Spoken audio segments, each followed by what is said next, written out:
Magandang araw mga ka-BBS! Sa aking My 2 Cents in 2 Minutes ngayon, pag-uusapan natin ang malaking plano ng ating gobyerno na magtayo ng halos 200 power plants.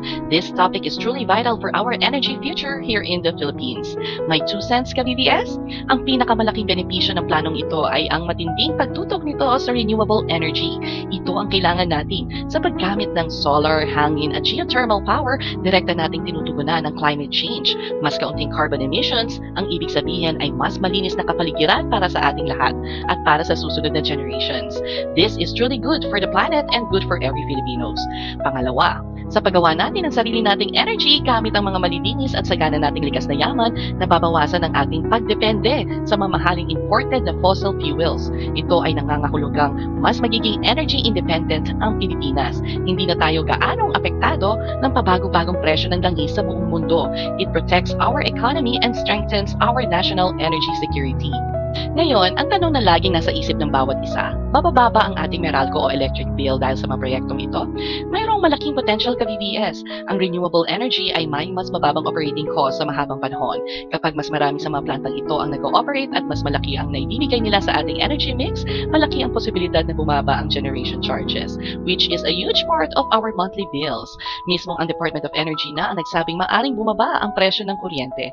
Ang pagdami ng supply ay nakakatulong din para maiwasan ang biglang pagtaas ng presyo dahil sa kakulangan. So yes, the hope for more affordable electricity is very real.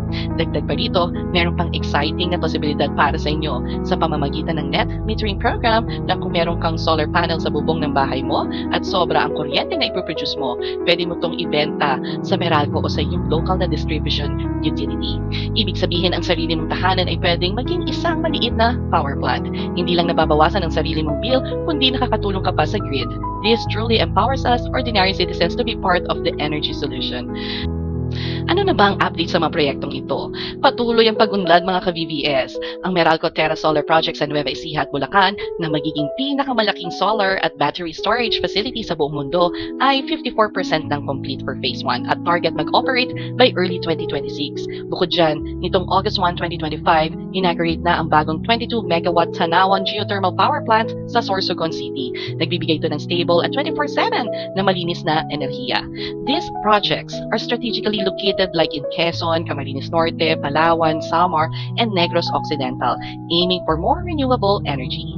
Sa kabuuan, ka-BBS, ang planong ito ay tungkol sa pagbubukas ng bagong kabanata para sa Pilipinas. Mas malinis, mas energy independent, sana ay mas affordable at sustainable para sa ating lahat. Maraming salamat muli sa inyong pakikinig mga ka-BBS. Hanggang sa muli.